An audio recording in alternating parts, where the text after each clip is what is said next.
Every year, the world's wealthiest nations sit down at a table, open their checkbooks, and announce how much aid they are sending to Africa. The cameras roll, the press releases go out, the numbers sound generous. And every year, while that announcement is being made, 3 times that amount is quietly leaving the continent through the back door. Not stolen in chaos, not lost in war, moved. Processed by licensed accountants, registered by certified law firms, protected by legislation written in the same capitals that write the aid checks. What you are about to watch is not a theory. Every number in this investigation is documented, sourced, and verifiable. By the time this video ends, you will know exactly where Africa's wealth went. You will know how it got there. And you will know the names of the system that moved it.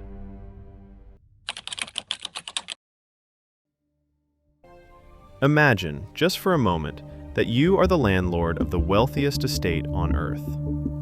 Beneath your feet lies 90% of the world's platinum, 40% of its gold, the largest reserves of cobalt on the planet, the mineral powering the smartphone in your pocket, and the largest reserves of uranium on Earth, lighting up the cities of Europe. By every law of economics, you should be the bank of the world, but you are not. Instead, you are told you are a debtor. You are told you are poor. You are told you rely on the charity of the global north just to survive.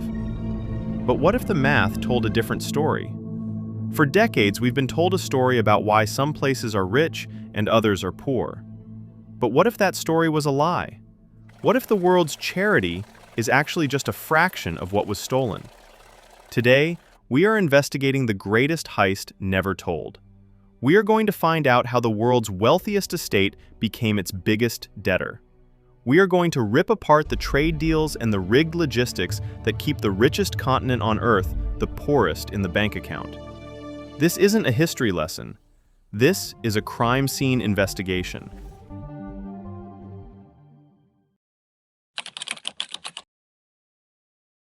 Between 1970 and 2018, according to researchers Leonce Ndikumana and James K. Boyce at the University of Massachusetts, the African continent lost roughly $2 trillion through corruption, offshore accounts, and capital flight.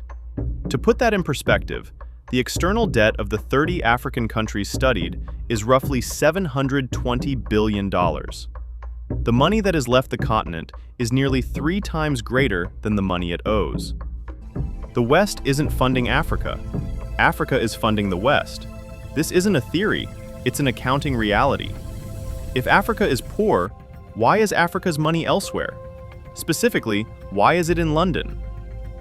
In 2017, the United States Department of Justice filed a lawsuit to seize $144 million in assets linked to a single Nigerian oil scandal. Nigerian businessmen had paid bribes to the country's former Minister for Petroleum Resources, who then steered lucrative oil contracts back to them. The proceeds were used to fund a lifestyle of staggering extravagance: a $50 million condominium in Manhattan, an $80 million super yacht, and a series of luxury homes in London purchased on behalf of the minister. Ask yourself, how does an official from a country struggling to keep its lights on acquire properties on 2 continents using cash? It didn't come from a government salary. A luxury home purchased with stolen public money is not just a house. It is a tomb where a nation's future was buried. Every marble floor was paid for with the lives of mothers who never saw a doctor.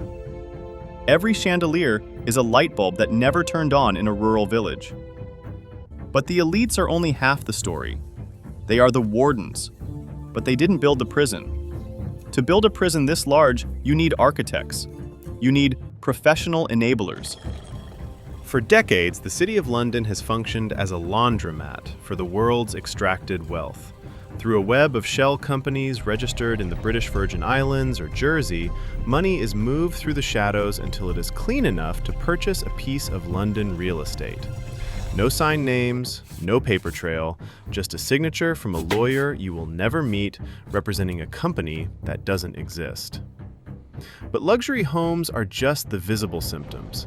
To understand how trillions, not millions, actually leave the continent, you have to look at the paperwork. You have to look at the invoice massacre.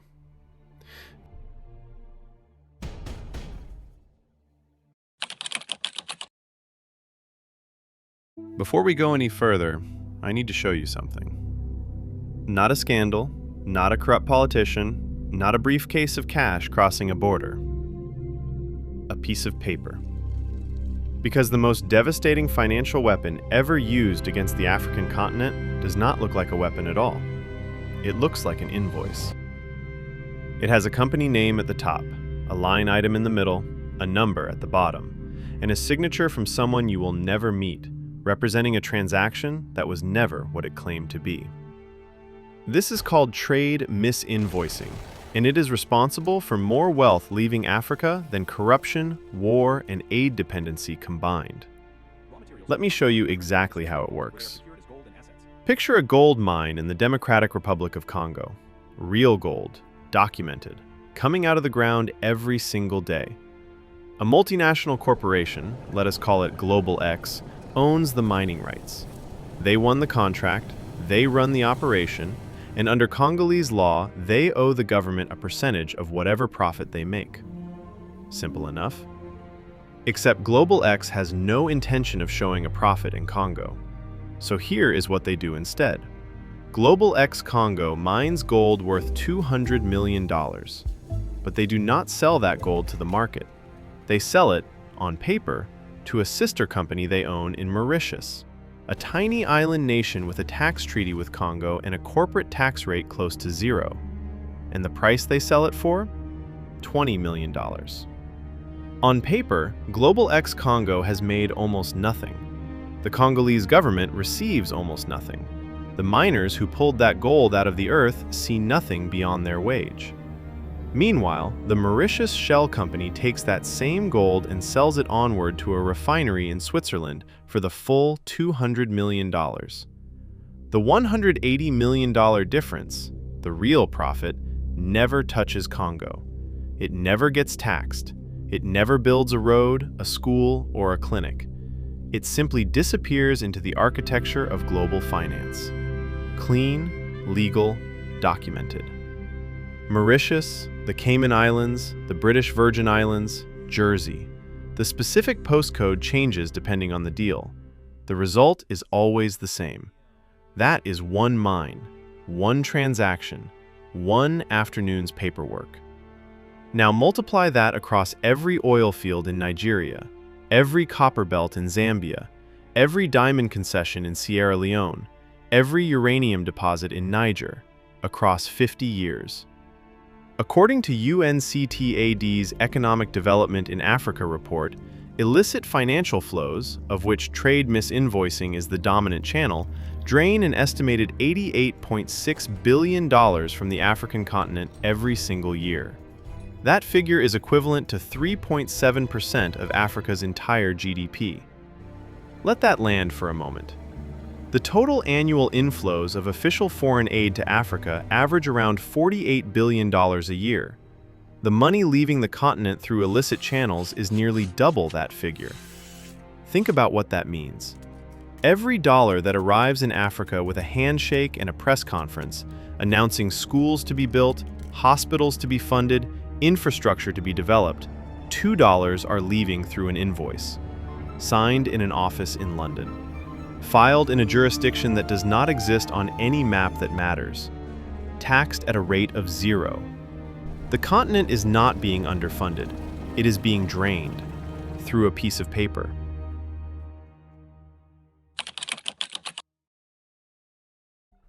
If you want to see how the dark matter actually works in practice, look at Angola. For decades, Angola was one of the fastest growing economies in the world. It is a nation of oil and diamonds. And yet for years, it had one of the highest infant mortality rates on the planet. In January 2020, a leak of more than 715,000 documents, known as the Luanda leaks, revealed part of the reason why. The investigation, conducted by the International Consortium of Investigative Journalists and 36 media partners, focused on Isabel dos Santos, the daughter of Angola's former president, who ruled the country for nearly 40 years and once Africa's richest woman. The documents showed how she used her position as head of the state oil company, Sonangol, to channel public funds into private companies through consulting fees and no-bid contracts. In one of the most brazen documented acts, hours after the new Angolan president fired her from Sonangol, at least $38 million was transferred from the state oil company to a private consulting firm in Dubai controlled by her associates. That happened in a single afternoon. Now, imagine that happening every day for 40 years. But look beneath the surface. She didn't do it alone. The Luanda leaks proved that major Western professional services firms, the big accounting and consulting giants operating out of London, Lisbon, and Amsterdam, acted as her professional enablers. They sanitized the money. They set up the shell companies. They provided the procedure that made the theft look like business. PricewaterhouseCoopers alone was found to have charged lucrative fees for advice that included helping avoid Angolan taxes. A corrupt leader is just a warden. The prison itself was built by global finance. The money was always there. It just got moved. We talk about these trillions as if they are just numbers on a spreadsheet. But capital flight has a physical weight. The International Energy Agency estimates that sub-Saharan Africa needs approximately $30 billion in investment every year to achieve universal electricity access by 2030. The $2 trillion lost since 1970 represents roughly 67 years of that funding. Every school, every clinic, every factory that could have been powered sitting in an offshore account in Geneva or a shell company in the British Virgin Islands. In the nation of Niger, French state-owned companies have mined uranium for decades to power nuclear plants across France. 1 out of every 3 light bulbs in France is lit by uranium from Niger. That is not a metaphor. That is the documented reality stated directly by the civil society organizations operating on the ground in Arlit, the Nigerian city where the mines sit. Meanwhile, in Niger, less than 15% of the population has access to electricity. They are exporting the light and staying in the dark. This is the darkness paradox. The energy exists. The gold exists. The wealth exists. But the architecture of the global system ensures that the value is always added elsewhere. The profit is always stored elsewhere. The money is there. It's just in a vault in Geneva. It's just in a shell company in Jersey.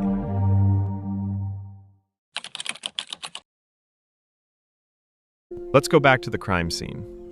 We started with a paradox. The richest continent on Earth, the poorest bank account. Now we have the evidence. We have the mechanism.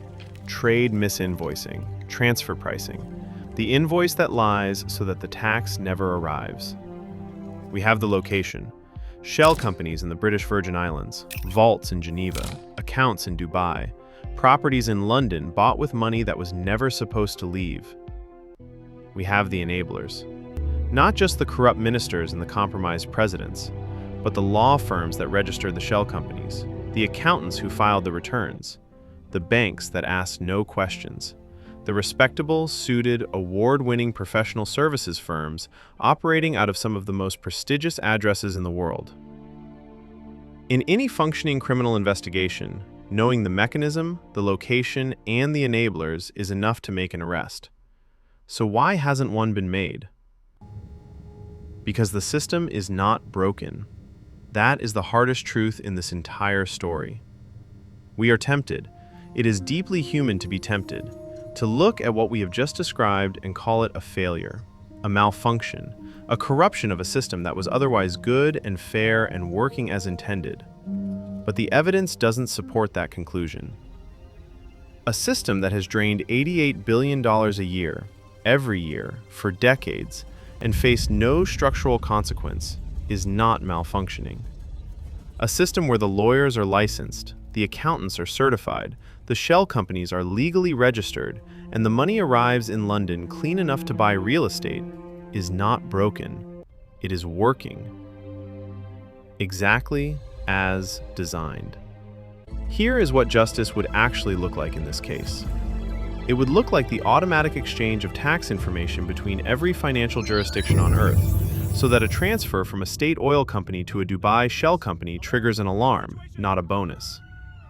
It would look like the criminalization of the enablers, not just the corrupt official who stole the money, but the partner at the law firm who registered the vehicle that moved it.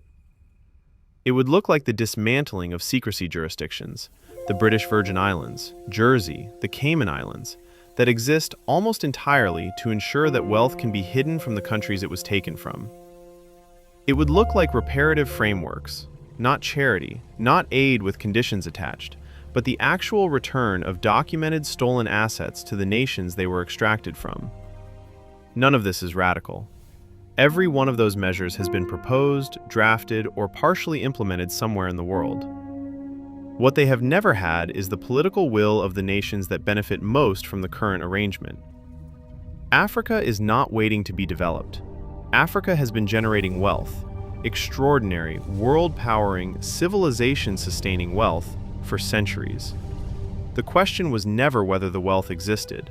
The question was always who controlled the pipes it flowed through. $2 trillion did not disappear. It moved. It moved through a system built to receive it, processed by professionals paid to move it, protected by laws written to permit it. And it sits, right now, in accounts and assets and portfolios in cities that call themselves the financial capitals of the free world. The crime scene is not in Lagos or Luanda or Niamey. The crime scene is in Mayfair. It is in the Cayman Islands. It is in the glass towers of the City of London, where the lights stay on, powered in part by uranium from a country where 85% of people have never had a light switch to flick. We open this investigation with a question. If Africa is the richest estate on Earth, why is it the poorest on paper? You now have the answer. The wealth is real. The extraction is documented. The architecture that enables it has a name, an address, and a legal registration number. What happens next depends entirely on how many people are willing to look at the ledger and refuse to look away. If this investigation raised questions you have never been asked before, good. That means it worked. This is what Dark Matter History does every single week. We open a new case file. We find a new set of numbers that don't add up until they do. We go where the mainstream history stops. If you're not subscribed yet, subscribe now. The button is right there. It takes 2 seconds. And hit the bell so you never miss the next investigation when it drops. If this video answered a question you have been carrying for a long time, share it. Not for us. For the person in your life who has been told that Africa's poverty is Africa's fault. Put this video in front of them. Let the ledger speak. And if you want to go deeper right now, the investigation that started all of this is linked right here. It is called The Free Trade Lie. It tells the story of how the global economic rules were written, who wrote them, and who was deliberately locked out. Watch it next. Together, these two investigations tell one complete story. A story about who built the modern world and who paid for it. This is Dark Matter History, the force behind everything, finally visible.